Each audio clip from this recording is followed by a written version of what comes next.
Jadi kalau di tradisi Islam kan kita kitabnya dipisah-pisah nih. Kalamullah, mushaf Quran, sabda Nabi, hadis, ya kan?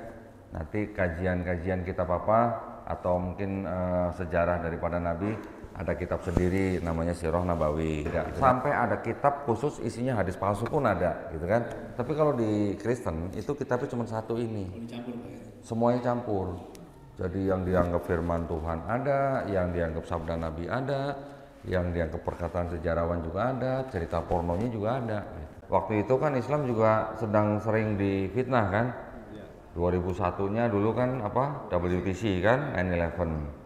Terus Islam sering difitnah, jadi ada cap seperti Islam agama teroris gitu lah. Biasalah itu ya. Sekarang udah basi gitu kali ya mungkin ya. Kita sekarang sudah tahu, informasi sudah mudah didapatkan, siapa yang bikin teroris itu sekarang kita juga udah tahu. Nah, ketika 2012 waktu saya baru-baru buka perusahaan, ya qadarullah ya, ini mungkin udah jalan hidayah saya tiba-tiba melihat videonya almarhum Syekh Hamid Didat. Ada yang pernah dengar mungkin ya, gurunya Dr. Zakir Naik. Jadi kalau almarhum Syekh Hamid Didat itu belajar ilmu kristologi ini 40 tahun, muridnya Dr. Zakir Naik belajarnya cuma 4 tahun gitu. Masya Allah ya. Tapi memang kedua dai ini kan luar biasa, cuman mereka punya gaya masing-masing gitu lah. Saya sebagai waktu itu masih Kristen, nonton videonya almarhum Syekh Hamid Didat, panas dong. Waduh, agama saya diomongin gitu. Udah gitu Bible saya dicak-acak gitu. Bible saya dicak-acak, sekarang saya bawa Bible sekarang. Ini di kotak nih. Jadi bisa nanti saya tunjukkan. Jadi ketika saya pertama kali menonton almarhum Syekh Hamid Didat itu, saya terkaget-kaget gitu. Dia menceritakan, membahas tentang kitab suci saya waktu itu dengan begitu fasih, lancar gitu ya, dan dia tahu ada permasalahan di mana-mana gitu di dalam kitab itu. Ternyata yang paling saya ingat sampai sekarang itu tahun berapa? 2012 ya. Berarti kan sekarang udah 10 tahun lebih ya. Dia buka Bible itu waktu ketika dia debat sama pendeta, dia minta pendeta itu untuk buka satu kitab. Kalau nggak salah tuh di Satu Raja-Raja gitu.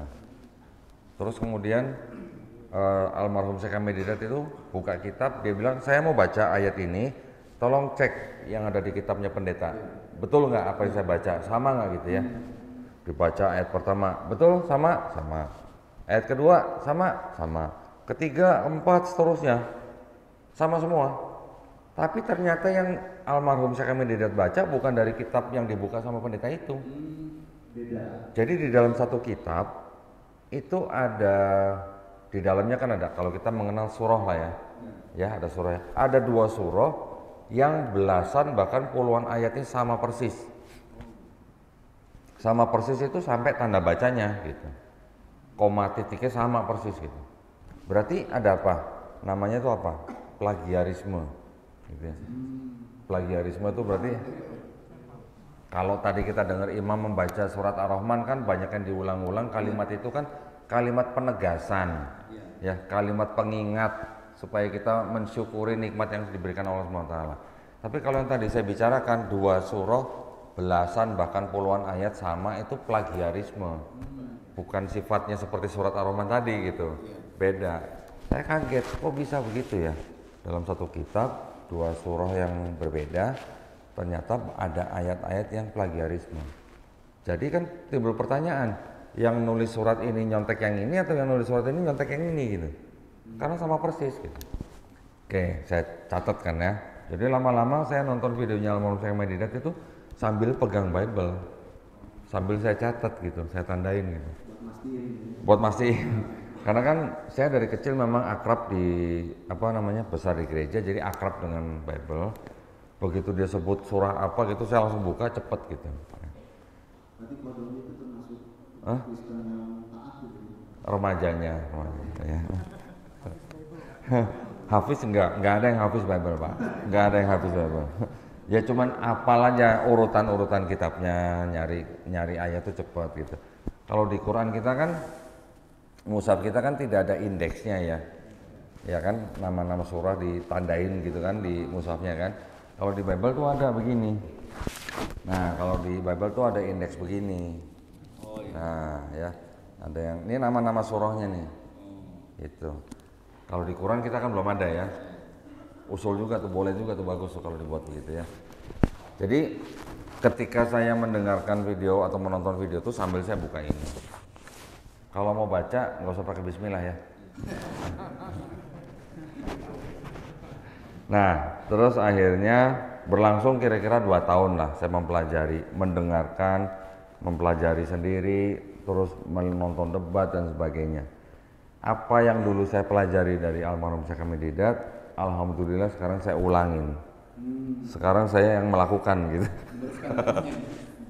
Jadi beliau membuat kajian tentang Bible, sekarang saya juga buat kajian tentang Bible.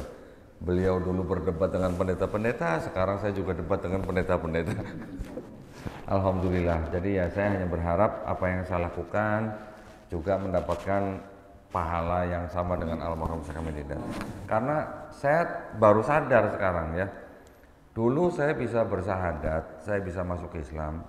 Kan almarhum Syekh Hamid Didat juga nggak pernah tahu. Iya kan?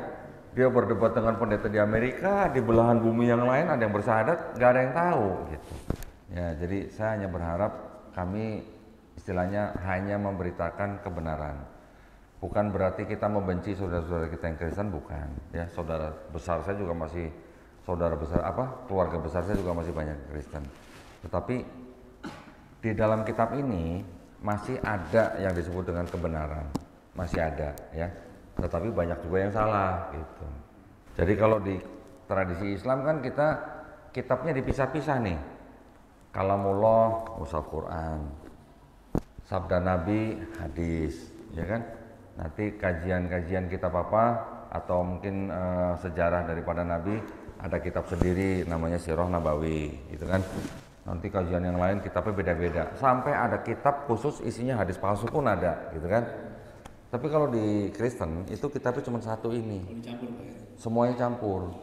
Jadi yang dianggap firman Tuhan ada, yang dianggap sabda Nabi ada, yang dianggap perkataan sejarawan juga ada, cerita pornonya juga ada. Nah gini, jadi kalau dikatakan menyerang, yang kita perangi itu bukan orangnya. Yang kita perangi bukan orang Kristennya. Yang kita perangi bukan pendetanya. Yang kita perangi adalah kekufurannya. Ya, kita boleh nggak benci kepada kekufuran? Boleh, ya kan? Kita harus benci dengan kekufuran karena apa? Kekufuran kan menyekutukan Allah Subhanahu wa taala. Kita harus memberitahukan kepada orang supaya tidak kufur. Tetapi sebenarnya di dalam Islam kan juga prinsipnya kita juga sama-sama agama misi dengan mereka, ya. Kristen juga agama misi, kita juga agama misi. Mereka mengajak orang lain di luar Kristen untuk masuk Kristen, kita juga mengajak orang lain yang bukan Islam untuk masuk Islam. Sama kan nama misi kan? Cuman bedanya kalau di kita kan hanya diperintahkan sampaikanlah walaupun hanya satu ayat. Kemudian kita juga mengenal lakum dinukum waliyadin. Kita juga mengenal la ikraha fiddin. Tapi kalau mereka perintahnya begini. Mau baca? Oh, enggak. Takut nih, baru dibilang jangan pakai bismillah. Perintahnya begini, di Matius 28:19 ya, saya baca ini.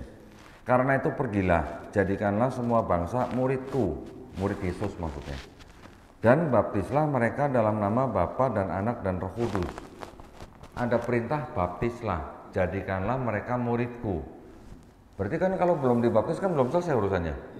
Nah, itu perintah mereka untuk mengkristenkan orang di luar Kristen.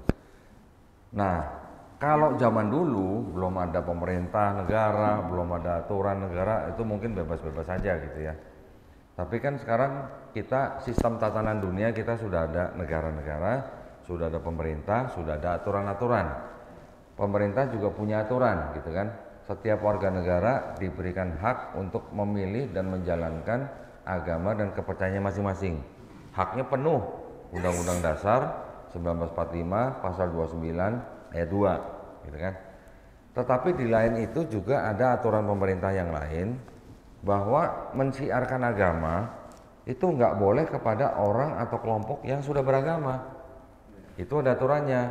itu ada di keputusan bersama dua menteri, Menteri Agama dan Menteri Dalam Negeri nomor 1 tahun 79. Bab 3 pasal 4 sampai hafal saya. Jadi di aturan itu, di keputusan bersama dua menteri itu, tidak boleh mensiarkan agama kepada orang atau kelompok yang sudah beragama dengan cara sebagai berikut. Contoh misalnya, door to door, kayak sales gitu. Sales. Nggak boleh, itu nggak boleh. Ada yang selamat pagi, selamat siang. Ya, nanti ada selamat pagi, selamat siang, selamat sore, selamat malam Pak, Bu, gitu. Kami mau memberitakan kabar keselamatan gitu. Iya, itu sering tuh Pak, saya ketemu gitu Pak. Itu nggak boleh. Nggak boleh Pak ya? Kalau ngelihat yang begitu, kita bisa memastikan bahwa dia memberikan buku atau pamflet atau brosur untuk mengajak orang yang ada di dalam rumah itu untuk masuk agama mereka, boleh digiring ke polsek. Boleh, karena ada aturannya. Jadi kita nggak salah. Kita menangkap yang melanggar aturan pemerintah. Itu boleh dibawa.